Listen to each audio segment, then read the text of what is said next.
할렐루야. 마치 잡에서 덜 깬 표정 같은데 다시 한번 인사하겠습니다. 할렐루야. 네, 우리 인사하겠습니다. 사랑합니다. 축복합니다. 인사하겠습니다.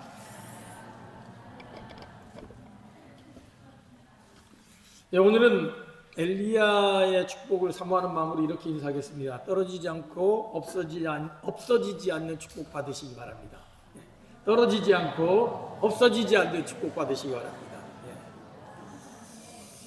엘리야를 통해서 사르밧 과부가 가루가 떨어지지 않고 기름이 없어지지 않는 축복 받았던 것처럼 오늘 말씀을 통해 그러한 하나님의 은혜가 여러분 가운데 있기를 주님의 이름으로 축원합니다. 오늘은 하나님의 음성을 듣는 사람 세 번째 시간으로 엘리야에 대해서 살펴볼 텐데요.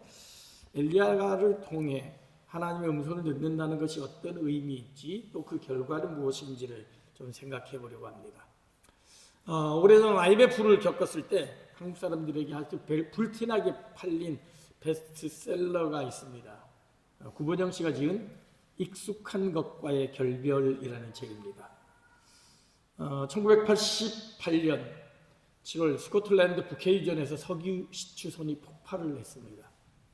그로 인해서 무려 168명이 사망하는 끔찍한 사고가 있었죠. 그런데 그 와중에 살아남은 사람이 몇 사람이 있었는데 그 와중에 앤디 부칸이라는 사람이 그 폭발해서 침몰하는 석유 시추선에서 바다로 뛰어들어서 결국 목숨을 구한 경우입니다. 나중에 기자들이 그 앤디 부칸에게 질문을 했습니다. 당신 어떻게 그렇게 불타는 시추선에서 폭발하는 시추선에서 그 차가운 바다로 뛰어들었냐? 어쩌면 그 배에 있는 게 더 안전할 수도 있고 혹시 기다리다 보면 누군가 구조선이 올 수도 있었는데 어떻게 그런 선택을 했냐라고 하자 이 사람이 이런 유명한 말을 합니다. 나는 certain death에서 possible death로 뛰어들었다. certain death, 확실한 죽음. 배 안에 있으면 폭발해서 침몰하는 것은 기정사실이다. 근데 저 차가운 바다에 뛰어드는 것은 물에 빠져 죽을 수도 있고 얼어 죽을 수도 있지만 살 수도 있는 possible death, 그쪽으로 선택을 한 결과 나는 결국 살아남았다라고 그렇게 이야기했습니다. 저자가 이 책에서 이 사건을 소개한 이유는 분명하죠. 가라앉는 침몰선에서는 뛰쳐나가야만 살아날 수 있다는 거죠. 침몰한 데서 새로운 변화를 가져오지 않으면 결국 확실한 죽음밖에는 맞이할 수 없다는 것입니다. 많은 사람들이 가라앉는 침몰선임에도 불구하고 떠나지 못하는 경우들이 있습니다. 지금까지 너무도 익숙했기 때문에, 지금까지 하던 방식이 잘 통해왔기에, 지금까지 살아왔던 길이 큰 문제가 없었기에 그냥 그것에 주저앉아 있으려고 하죠. 그러나 때로는 하나님께서는 우리에게 떠나라고 말씀하십니다. 확실한 죽음이 아닌 possible death도 아니고 certain life로, 확실한 생명으로 부름을 받은 사람이 우리들이라는 거죠. 그 본문에 엘리야가 그랬습니다.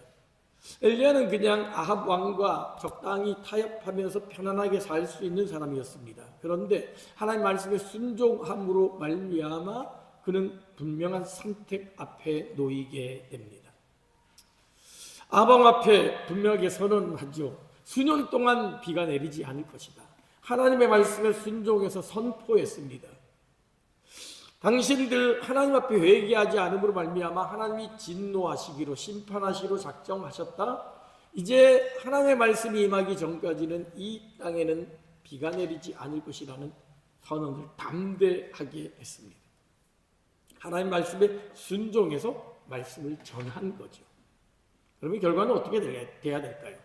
우리가 하나님 말씀에 순종해서 이런 일을 해라, 저런 일을 해라, 이런 길을 가라라고 한다면, 그래서 그 길에 순종했다면 하나님이 그 길을 열어주시고 형통과 순적함으로 이끌어 주셔야만 되는 게 우리의 상식인데 엘리야에게는 그렇지 않았다는 것이죠. 하나님 말씀에 순종해 선포했더니 어떤 일이 벌어집니까? 아합 왕이 엘리야를 죽이려고 합니다. 엘리야를 죽이려고 하고 죽음의 위협 앞에 놓이게 된 엘리야에게 하나님의 말씀이 다시 임합니다. 2절에 여호와의 말씀이 엘리야에게 임하여 이르시되. 적어도 이런 위기 속에 하나님의 말씀이 임한다면 우리는 이런 기대를 할 수 있죠. 걱정하지 마라. 아합의 위협을 내가 다 지켜주겠다. 아무리 아합이 수많은 군대를 가지고 와서 너를 위협한다 할지라도 내가 천군 천사로 다 막아줄 거고 네가 하나님의 사람임을 만방에 드러내게 할 거다 라는 말씀이 들려야 되는데, 마치 하나님은 쫄짱부처럼 엘리야에게 이렇게 이야기합니다. 너는 여기서 떠나 동쪽으로 가서 요단 앞 그리 시냇가에 숨어버리라는 거죠. 야, 아합이 저래도 여전히 저기 완악하게 너를 죽이려고 하네. 야, 작전상 후퇴다. 좀 숨어. 잠시 내가 너 숨게 해줄 테니까 저놈이 어떻게 하는지 한번 보자. 마치 그런 것처럼 엘리야를 피난민으로 만들어버립니다. 난민 신세가 되어버린 거죠. 당대 최고의 종교 지도자, 이스라엘에는 종교 정치가 일치였기 때문에 사실 영향력은 왕보다도 오히려 이 선지자에게 더 있었는데, 그래서 엄청난 영향력을 끼쳤던 한 사람이 하나님의 말씀에 순종함으로 말미암아 졸지에 도망자 난민 신세가 되어버렸던 거죠. 하나님 말씀에 순종한다는 것은 우리 앞길이 창창 대로로 보장되는 것을 이야기하는 것이 아닙니다. 하나님의 말씀에 순종했더니 사업도 잘 되고 공부도 성적도 올라가고 결혼생활도 너무 행복하고 하는 일마다 형통이 보장된다는 것을 의미하지는 않습니다. 물론 그렇게 살았던 수많은 사람들도 있지만 때로는 엘리야처럼 말씀에 순종했더니 오히려 고난이 오고 오히려 살해 위협을 당해야 되고 오히려 난민이 되어서 시냇가에 숨어서 시냇물이나 마시고 살아야 되는 존재로 전락할 수 있습니다. 이후에 등장하는 것은 더 놀랐습니다. 하나님의 말씀에 순종했더니 그 말씀이 실제로 임했더니 어떤 일이 벌어지나요? 3년 동안, 하나님의 말씀이 임하기 전까지는 비가 내리지 않으리라 했더니 어떻게 됩니까? 실제로 비가 안 내렸습니다. 그 비가 안 내림으로 인하여서 엘리야에게는 어떤 일이 벌어지죠? 시냇가에서 마시던 물이 말라버립니다. 그나마 그리 시냇가에서 안전하게 살아가던 엘리야가 그저 마시던 시냇물조차도 말라버리는 그런 고난을 당하게 된 것이죠. 하나님의 말씀에 순종했습니다. 담대하게 아합 왕 앞에 너 회개하지 않으면 하나님이 다시는 비를 내리지 않을 거야. 당당하게 외쳤는데 그 결과는 도망자 신세, 난민 신세가 됐습니다. 그래도 그나마 거기서 기적을 통해서 까마귀가 물어주는 떡과 고기를 먹게 됐고 시냇물을 마셨지만 자기가 선포한 그 말씀 덕분에 시냇물이 말라버립니다. 그때 다시 하나님의 말씀이 임하시죠. 너는 일어나 사르밧 과부에게 가라. 결국 사르밧 과부에게 갔더니 어떤 일이 벌어집니까? 과부는 자기보다 더 지독한 상황에 놓여 있었죠. 먹을 것 없어서 마지막으로 남은 이 밀가루로 떡 하나 만들어 먹고 마지막으로 남은 기름으로 튀겨가지고 마지막 만찬하고 우린 죽을 거야 라는 그런 최악의 상황에 빠져 있었죠.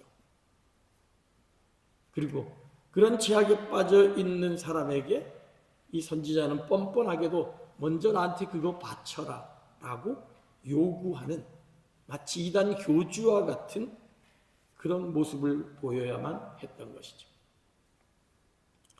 하나님의 말씀에 순종한다는 것 참 멋있고 참 신앙인의 입장에서는 본받을 만한 길인 것처럼 보이지만 그러나 그 결과는 때로는 익숙한 상황, 편안한 환경을 떠나야만 되는 상황에 내몰릴 때도 있습니다.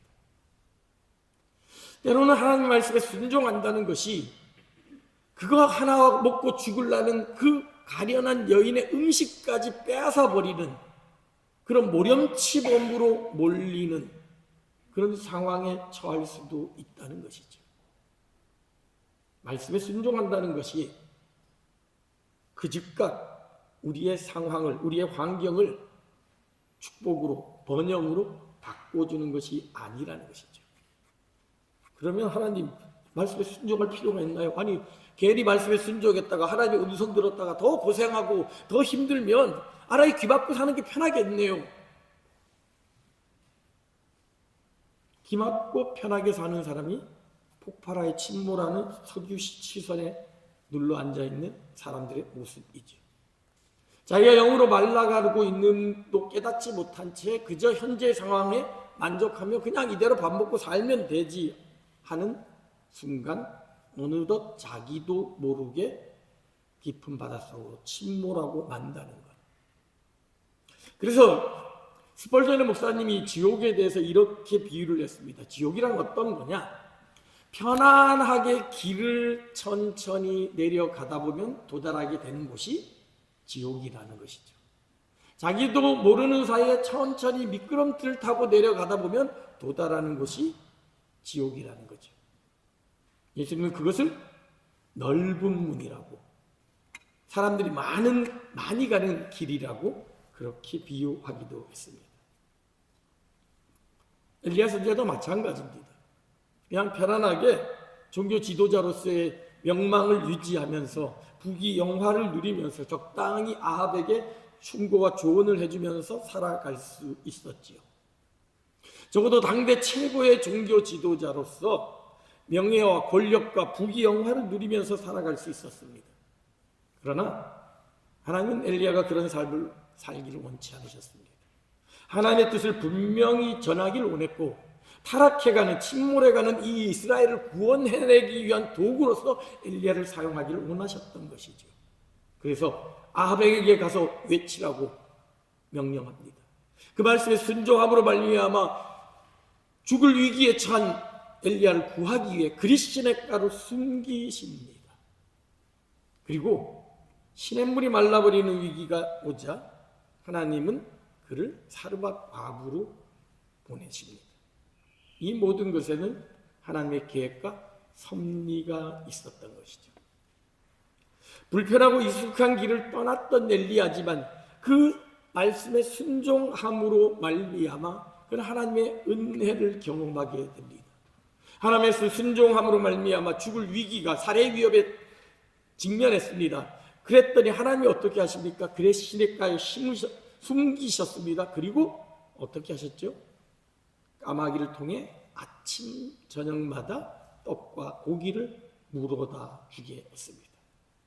본문을 보게 되면 아침에도 떡과 고기를 가져왔고 저녁에도 떡과 고기를 가져왔다라고 그렇게 기록이 되어져 있습니다. 이 가져왔고라는 단어가 현재 진행형입니다.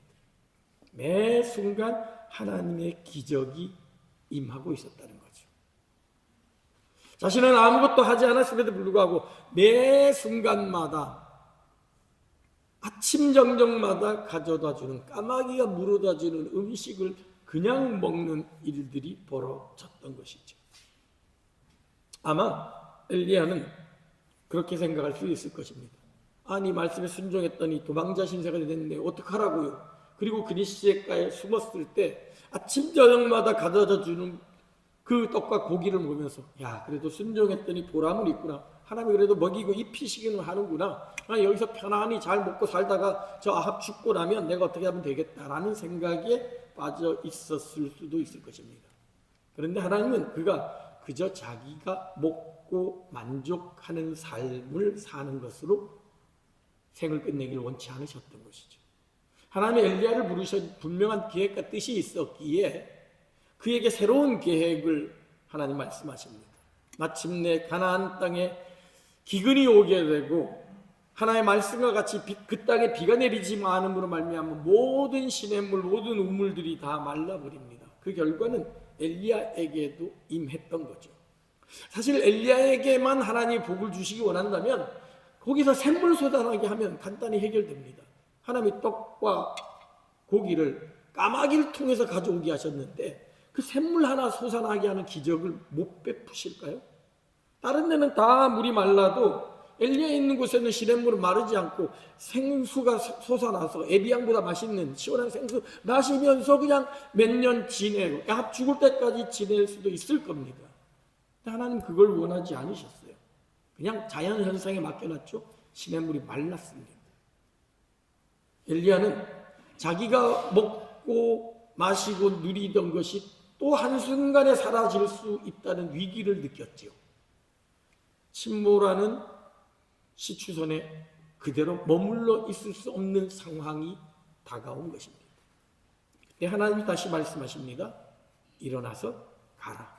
사르밧 과부에게 가라고 말씀하신 거죠. 아마 2절에 시냇물이 마르기 전에 사르밧 과부에게 가라라고 했으면 그냥 보통 사람이라면 아유 하나님 나 집 먹고 사는 거 아무 문제 없네. 그냥 여기서 난 지내렵니다. 저 아합은 여전히 살아있으니까 저는 죽을 때까지는 그냥 나는 떡과 고기 까마귀가 물어주는 기적 경험하고 시냇물 생수 마시면서 그냥 살렵니다라고 말할 수도 있었을 겁니다. 그런데 지금은 그럴 수 없는 어쩔 수 없는 상황이 닥친 거지. 시냇물이 말라버렸고 하나님은 생수를 솟아나게 하지 않으셨습니다. 기왕이면 기적을 베풀면 까마귀가 떡과 고기를 물어줄 때 생수병도 하나 물어서 갖다 줄 수 있잖아요. 맛있는 걸로 골라가지고 한다수를 가져주든지 에비앙을 가져주든지. 근데 하나님 그렇게 하지 않으셨어요. 하나님 이건 기적을 베풀었는데 이건 기적을 안 베풀까? 하나님 이거는 놀라운 사람이 생각할 수 없는 엄청난 축복을 주셨는데 왜 이거는 전혀 그렇지 않을까? 이해할 수 없는 일들이 벌어지는 거죠. 그런데 하나님 이 사건을 통해서 엘리야에게 분명히 보여주고 싶은 한 가지 계획이 있었던 것이죠. 그것은 바로 사르밧 과부의 만남입니다. 엘리야가 그리 시냇가에 머물러 있었다면 그는 영원히 그곳에서 자기만을 위한 인생을 살았을 겁니다. 대부분의 사람들이 그런 인생을 살죠. 그리고 그런 축복을 간구하며 하나님께 기도합니다. 하나님 떡과 고기를 까마귀를 통해 공급해 주세요. 하나님 이 시냇물 내 곁에서 날마다 마르지 않는 시냇물로 먹고 마시도록 해주세요. 먹고 사는데 아무 지장 없도록 해주세요. 그러면 진짜 하나님 제가 하나님을 믿겠습니다 라는 마음으로 살아갑니다. 그러나 하나님은 우리가 그저 나 혼자 먹고 마시고 즐기는 것으로 끝나는 것을 원치 않으십니다. 성경을 보게 되면 가장 이해할 수 없는 사건 중에 하나가 예수님의 비유에 나오는 어리석은 부자의 비유입니다.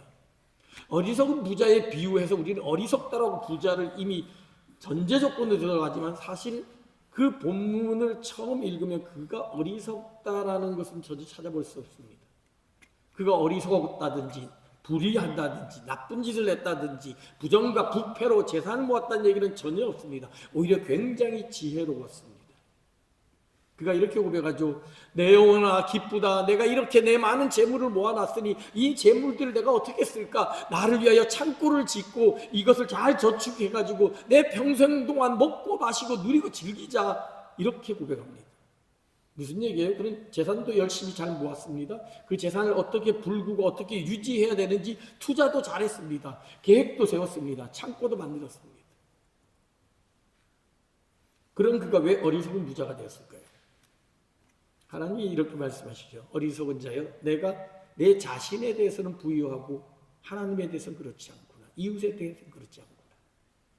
그 어리석은 부자의 고백에는 오직 자기밖에 없습니다.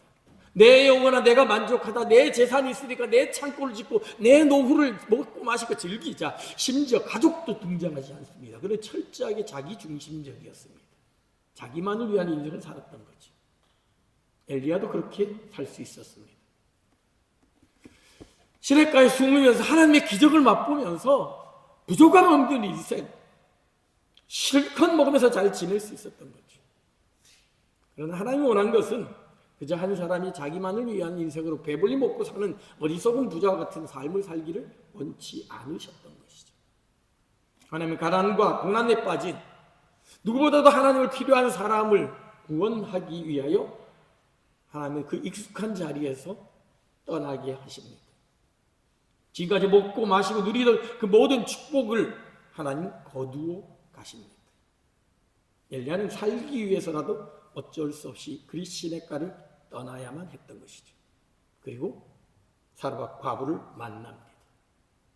그리고 그녀로부터 자기보다 더한 상황에 처해 이제 마지막 음식 먹고 아들과 함께 죽겠다라고 작정하는 최악에 빠진 상황을 만납니다. 그리고 그들에게 하나님의 말씀을 전하죠. 두려워하지 마라. 네 말대로 하겠지만 먼저 그걸 하나님께 바쳐라. 먼저 나에게로 갇히고 그런 다음에 내 아들이 먹든지 마시든지 알아. 사실 이건 말이 안 되는 얘기죠. 앞뒤가 안 되는 얘기죠. 이만큼 하나 있는데 하나 먹고 죽을 거예요. 그런데 아니야, 그 하나 먼저 나한테 바쳐. 그리고 나서 네 말대로 해.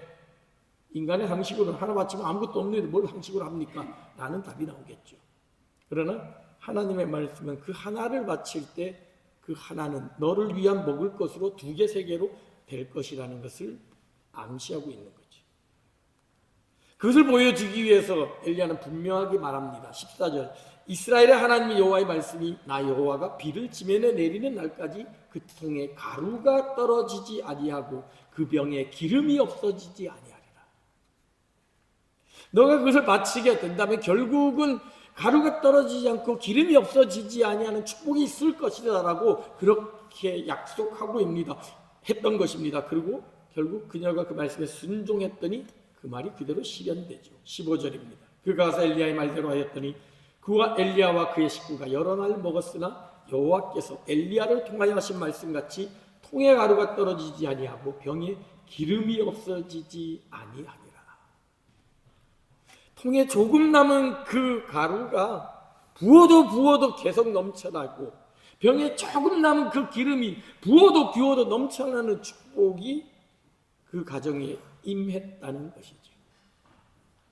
저는 목회를 하면서 목회하는 우리 성도들에게 이러한 사르밧 과부의 축복이 온전히 임하기를 기도하며 축원하고 있습니다. 하나님이 부어주신 것들을 통하여서 여러분의 물질이, 여러분의 필요가, 여러분의 건강이 떨어지지 않고 없어지지 아니하고 날마다 부어주시는 하나님의 은혜의 그 풍성함이 여러분의 가득하기를 주님의 이름으로 축원합니다. 그래서 아침마다 떨어지지 아니하는 가루로 맛있는 음식 만들어 먹고 없어지지 아니하는 기름으로 맛있는 걸 구워서 먹고 마르지 않는 샘물을 통하여서 날마다 생수를 먹고 마시는 그런 축복이 임하기를 소망합니다. 그런데 하나님은 때로는 우리가 늘 먹고 마시는 시냇물을 마르게 하실 수도 있다는 겁니다. 하나님이 생각해 보세요. 까마귀를 통해 떡과 고기를 가져오게 하셨습니다. 시냇물이 흘러내리는 물을 마셨습니다. 둘 중에 하나님이 그만두게 한다면 어느 게 더 쉬울까요? 사람의 입장에서는 어느 게 더 당연한 것처럼 느껴질까요? 이건 기적입니다. 까마귀가 가져오는 건 기적이죠. 시냇물이 흐르는 건 상식입니다. 하나님이 왜 기적을 잠깐 멈추게 하면 하나님의 뜻이구나 이렇게 알 텐데 기적이 없네 할 텐데 왜 상식적으로 흐르던 물이 그것도 내가 선언한 하나님의 말씀의 결과로 생겨난 그 시냇물을 마르게 하시는 걸까요? 엘리야가 그런 생각이 안 들었을까요? 이런 하나님의 말씀에 순종했더니 오히려 물이 없어갖고 내가 못 먹네? 아합에게 내린 저주가 왜 나한테 와? 그런 생각이 들지 않을까요? 때로는 우리가 신앙생활하면서 이런 모호함에 의문에 사로잡힐 때가 많습니다. 아니 열심히 봉사위원 했는데 열심히 교사했는데 열심히 성가했는데 왜 그 나쁜 결과 저 악한 놈들은 잘 먹고 잘 사는데 왜 나한테는 이러지? 아니 멀쩡히 흐르던 시냇물이 왜 말라버리는 거지? 멀쩡히 다니던 직장이, 멀쩡히 아이가 다니던 학교가, 멀쩡히 잘 모이던 교회가 왜 이런 어려움을 겪게 되는 것일까? 질문이 생길 때가 있습니다.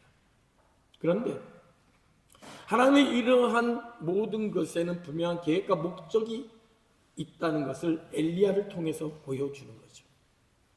말씀드린 바와 같이 엘리야가 그냥 주어지는 하나님의 기적에 만족하며 흐르는 시냇물을 마시는 것에 만족하는 삶을 살았다면 그의 삶에는 아무런 변화도 일어나지 않았을 겁니다. 그저 그는 하나님께 복받은 사람이구나 라고 그냥 지나갔겠죠.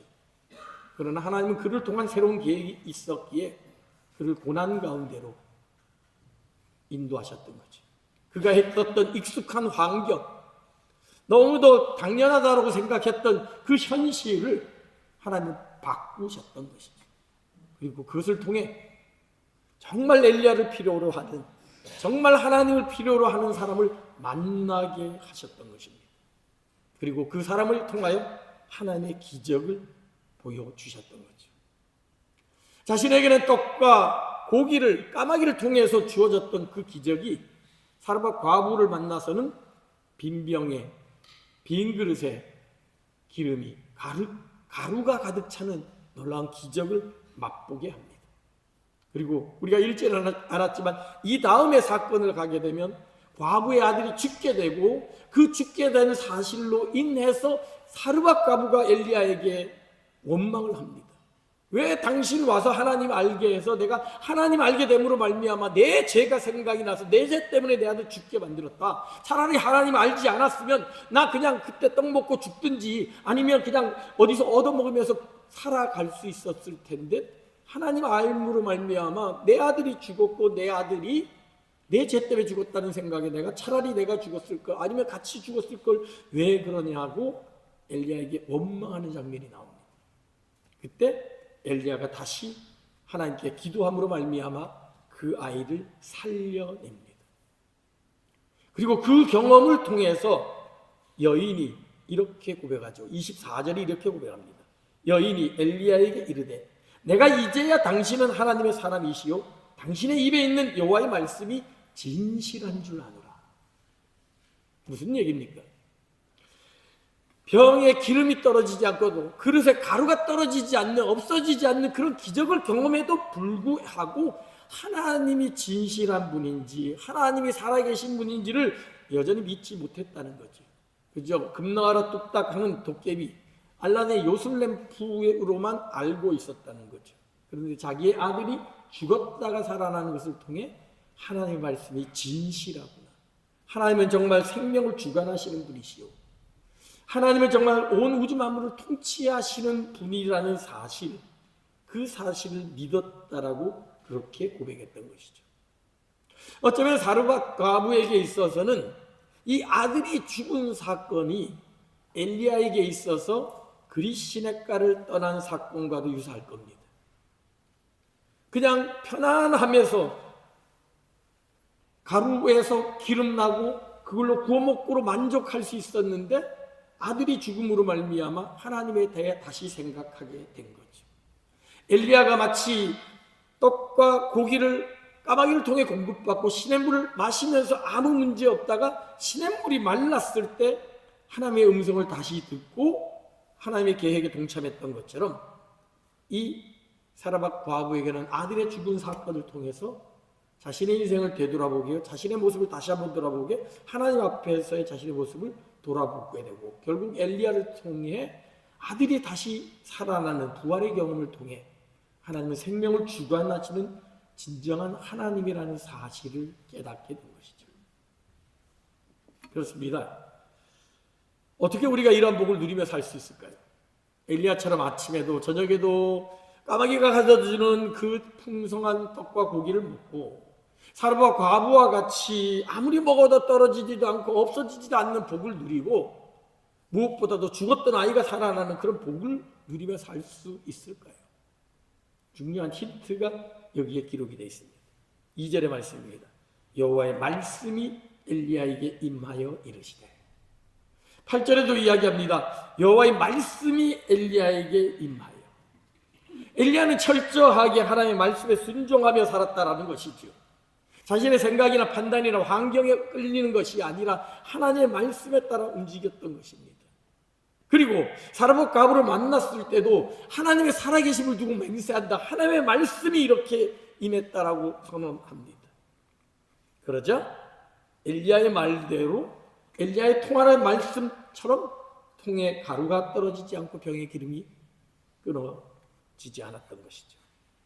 그리고 사르밧 과부 역시 그 말씀에 순종하여서 자신의 가진 것을 드렸기에 결국 그 놀라운 기적을 경험하게 됐고, 마침내 자신의 아들이 죽었다가 살아나는 기적을 통하여서 비로소 하나님의 말씀이 진정한 말씀임을, 내가 이제야 당신은 하나님의 사람이요 하나님의 말씀이 진실한 줄 안다라고 그렇게 고백하였던 것입니다. 말씀에 순종한다는 것은 때로는 익숙한 환경, 편안한 상황을 떠나야 되는 것을 의미하기도 합니다. 말씀에 순종한다는 것은 때로는 더 악한 상황으로 내몰리는 것처럼 느껴지기도 합니다. 그러나 끝까지 말씀의 길을 걸어가다 보면 결국 하나님께서는 그 순종하는 사람을 까마귀를 통해서라도 떡과 고기를 가져다 먹이게 하시고 그 하나밖에 남지 않은 그 얼마 되지 않는 밀가루와 그 기름을 날마다 끊어지지 아니하고 없어지지 아니하는 그런 놀라운 축복으로 바꾸어 주실 뿐만 아니라 죽었던 아들이 살아나는 부활의 경험을 그 사람에게 경험케 한다는 사실을 오늘 엘리야를 통해 우리에게 분명히 보여주고 있습니다. 우리가 이 사건을 통해서 배울 수 있는 중요한 교훈 중에 하나는 하나님 우리가 부족함 없는 인생을 살기를 원한다는 것이죠. 여호와는 나의 목자시니 내가 부족함이 없으리로다. 그 나를 푸른 초장으로 질 만한 물가로 인도하시는 분이 우리가 믿고 의지하는 하나님이십니다. 그런데 때로는 우리가 말씀에 순종함으로 말미암아서 사망의 음침한 골짜기를 걸어갈 때도 있고 원수의 목전 앞에 서야 할 때도 있을 것입니다. 그러나 그럼에도 불구하고 하나님 끝까지 충성하는 자, 끝까지 말씀에 순종하는 자는 원수의 목전에서 상을 베푸시고 기름으로 내 머리에 바르셨으니 내 잔이 넘치는 그 축복을 주시는 분이 우리가 믿고 의지하는 하나님이신 줄로 믿습니다.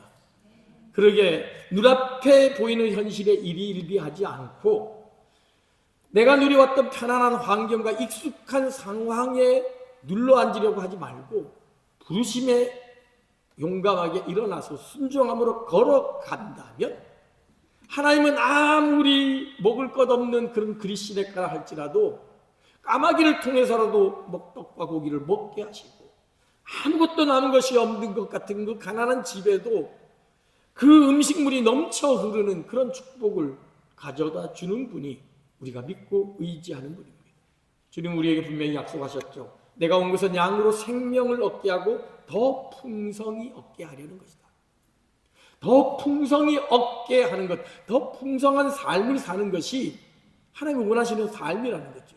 이것을 메시지 성경은 이렇게 번역했습니다. 내가 온 것은 양들로 참되고 영원한 생명을 얻게 하고 그들이 꿈꾸는 것보다 더 나은 삶을 얻게 하려는 것이다. 참 멋있는 번역 같아요.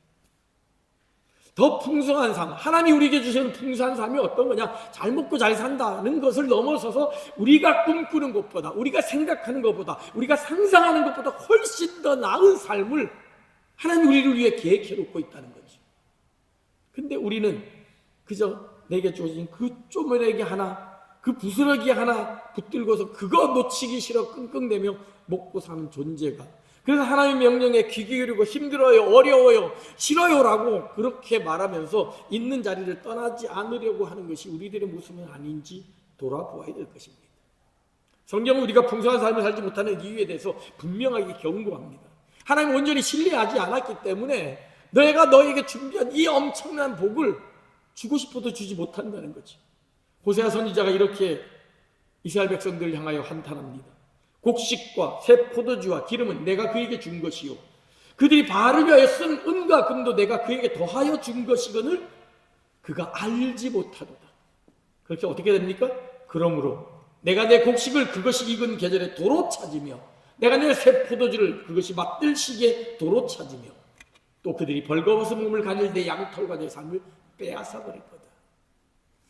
내가 이것을 줬고 이것을 통해서 하나님의 영광을 위해서 이웃을 위해서 사용하라고 준 것이고 그런다면 더 많은 복을 줄 건데 마치 달란트 비유처럼 한 2달란트 주고 5달란트 주면 그것을 열심히 사용해서 하나님께 영광을 돌리면 갑절로 갚아주실 텐데 그거 아둥바둥 땅에 감춰두고 땅에 감춰놓은 1달란트 받은 사람같이 그걸 감춰놓은 말미암아 도로 뺏어버릴 것이다라고 하나님은 경고하고 있는 거죠. 하나님 모세를 통해서 우리가 재물에 대한 재물은 이것은 우리가 살아가는 모든 여건과 환경을 이야기합니다. 그 자세를 이야기합니다. 메시지 성경으로 제가 신명기 8장을 읽어드립니다. 여러분이 배불리 먹고 좋은 집을 지어 거기서 살고, 여러분의 소떼와 양떼가 늘어나 돈이 더 많아지고, 여러분의 생활 수준이 점점 높아질 때 행여 여러분의 마음이 여러분 자신과 여러분의 재산으로 가득 차서 하나님을 잊는 일이 없게 하십시오. 재산이 너무 많아서 하나님 잊어버린 일이 없게 하라는 것이죠.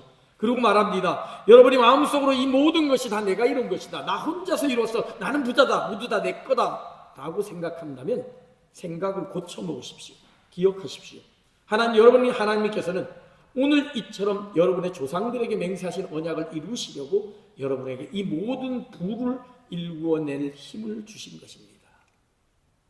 무엇을 말씀하시나요? 내가 스웨덴에 온 것도, 내가 직장을 갖는 것도, 내가 결혼하여 가정을 이룬 것도, 내 아이들이 잘 자라는 것도, 내가 건강한 것도, 이 모든 것들이 하나님이 주신 것이요, 그것에는 하나님의 계획과 뜻이, 목적이 있다는 것이지. 그래서 내 건강으로, 내 물질로, 내 재능으로 하나님의 계획과 하나님의 뜻을 이루기 위해 살아가는 삶을 살아갈 때 하나님은 갑절에 우리가 생각한 것보다도 훨씬 더 큰 복을 주신다는 것입니다. 그런데 예수를 믿으면서도 왜 여전히 찌질하고 힘들고 어렵고 한 삶을 살아가나요? 혹시 우리는 엘리야처럼 그리 시냇가에 숨어 사는 것에만 만족하며 그저 흐르는 시냇물 마시면서 그저 떡과 고기 가져다 주는 거에 만족하며 나만을 위한 인생을 살아가고 있는 것은 아닌지. 그래, 오늘도 뭐 떡 고기 물려줬으니 물어다 가져줬으니 먹으면 되지, 오늘도 시냇물 흐르니까 마시면 되지 라는 생각에 빠져 살아가고 있는 것은 아니죠. 하나님이 경고하십니다. 여러분의 시냇물이 마를 수 있습니다. 하나님의 기적이 없어지는 게 아니에요. 지극히 상식적인 흐르던 당연하다라고 생각했던 것들이 말라 버릴 수 있습니다. 그럴 때 비로소 사람들은 하나님께 원망하죠. 불평하죠. 조금 믿음이 있는 사람은 하나님 이게 무엇인가요? 하나님의 뜻을 구하겠죠. 그때 들려주시는 하나님의 음성을 들으십시오. 거기를 떠나라, 내가 너를 보낼 곳이 있다. 그것은 너보다도 하나님의 은혜와 도움을 더 간절하게 바라는 한 가정이다. 하나님의 도움이 아니면 살아갈 수 없는 존재가 있다라고 하며 엘리야를 사르밧 과부에게로 보냈던 것처럼 하나님은 나를 통해 하나님의 역사를 보여줄, 하나님의 능력과 은혜를 보여줄 사람에게로, 환경에게로, 여건에게로 우리를 인도해 주실 것입니다. 오늘 말씀을 통해 나에게 들려주시는 하나님의 음성이 무엇인지 귀 기울이면서 혹시라도 그것으로 인하여 더 어려운 상황에 처한다 할지라도 불평하지 아니고 원망하지 아니하고 묵묵하게 믿음의 길을 걸어간다면 결국 그 길 끝에는 하나님의 놀라운 계획과 섭리가 있다는 사실을 발견하게 될 것이고, 예수님이 약속했던 것처럼 우리가 꿈꾸고 상상하는 것보다도 훨씬 더 놀라운 삶이 우리를 기다리고 있다는 사실을 믿으면서 믿음으로 순종하며 나아가는 여러분들이 되기를 소망합니다. 말씀을 마무리합니다. 오래전 공산 정권일 때 벨기에 여왕이 폴란드를 방문한 적이 있습니다. 미사를 드리는데 공산당 간부가 따라와서 그 미사를 곧잘 따라하는 겁니다. 예배를 드리는데 뭐 예배 찬양도 하고 뭐 하고 이런 거거든요. 그래서 이상해서 벨기에 여왕이 공산당원에게 물어봤습니다. 공산당 무신론자들이잖아요. 당신 혹시 가톨릭 신자입니까? 이렇게 묻자 그 간부가 이렇게, 예, 사실은 제가 조상 때부터 내려오는 믿기는 하는 사람인데 제가 행동으로는 나타낼 수 없다. 여기서 행동으로 믿음을 보이면 당장 공산당으로부터 숙청을 당하니까. 그럼 당신 공산주의자냐? 그러니까 아이, 사실 공산주의자처럼 제가 행동을 하고 그 신조 믿는다고 강령을 따라 하지만 공산주의를 믿지는 않습니다. 이렇게 대답을 하더라는 거죠. 그럼 이 사람은 가톨릭을 믿는 겁니까? 공산당 무신론을 믿는 건가요? 신앙과 삶이 분리된 모습들, 어쩌면 우리에게도 나타나는 건지도 모릅니다. 의식도 잘 따라합니다. 예배도 잘 드립니다. 주일 성수도 하고 헌금도 합니다. 그런데 정말 하나님의 말씀에 믿고 그대로 순종하고 그대로 행동하는 데 있어서는 주저하고 있는 게 우리들의 모습은 아니죠. 하나님이 분명히 말씀하셨음에도 불구하고 하나님 그건 좀 무리지요. 어떻게 아방에 가서 그렇게 제가 대항합니까? 제가 쟤네들 가지고 군대가 얼마나 큰데요. 하나님, 아이고 사르밧한테 과부한테 가라고요? 지금 여기가 좋았는데 마른 시냇물 다시 좀 생수납게 해주세요. 하나님 앞에 우리는 우리의 이성과 상식과 경험을 가지고 하나님의 음성에 대해, 하나님의 뜻에 대해 끊임없이 노라고 말하며 도망가고 있는 것은 아닌지, 믿기는 믿지만 행동을 하지 않는 사람, 행동하는 것처럼 보이지만 사실은 믿지 않고 외식적으로 하는 모습, 그것이 오늘날 우리들의 모습은 아닌지 돌아보게 됩니다. 엘리야는 능력의 사람입니다. 바알 아세라 선지자 이때 850의 싸움에서 승리를 한 사람이고 하늘에서 불이 내렸던 사람이고 기도하니까 3년 반 동안 했던 기근에 물이 내리는 사람, 날마다 까마귀가 가져다 드는 떡과 고기를 먹었던 사람이고 죽었던 아들이 살아나게 가루와 기름이 떨어지지 않게 기적을 만든 사람입니다. 어떻게 그는 이런 기적을 만드는 놀라운 능력의 사람이 될 수 있었을까요? 말씀에 순종했기 때문입니다. 하나님의 음성을 듣고 그 음성에 순종했기 때문입니다. 물론 순종했더니 오히려 도망가는 신세가 됐습니다. 순종했더니 과부 집에 거부살이 해야 되는 신세가 됐습니다. 순종했더니 주보의 아들이 죽는 그런 고난까지 경험하기도 했습니다. 그런데 그때마다 포기하지 않았습니다. 도망갔지만 하나님을 믿었고, 시냇물이 말랐지만 하나님의 말씀에 순종했고, 굶주려 빠진 과부를 만났지만 하나님의 말씀에 순종했고, 주보의 아들이 죽었지만 하나님의 말씀에 순종하여 기도했더니 그 놀라운 상황들이 놀랍게 역전되어져서 까마귀가 가져다주는 떡과 고기를 먹고 마셨고, 떡의 가루가 기름이 떨어지지 않는 기적을 경험했고, 죽었던 아들이 살아나는 부활까지 경험하게 됐습니다. 이 모든 것이 하나님의 말씀 앞에, 음성 앞에 겸손하게 순종한 결과였던 것이죠.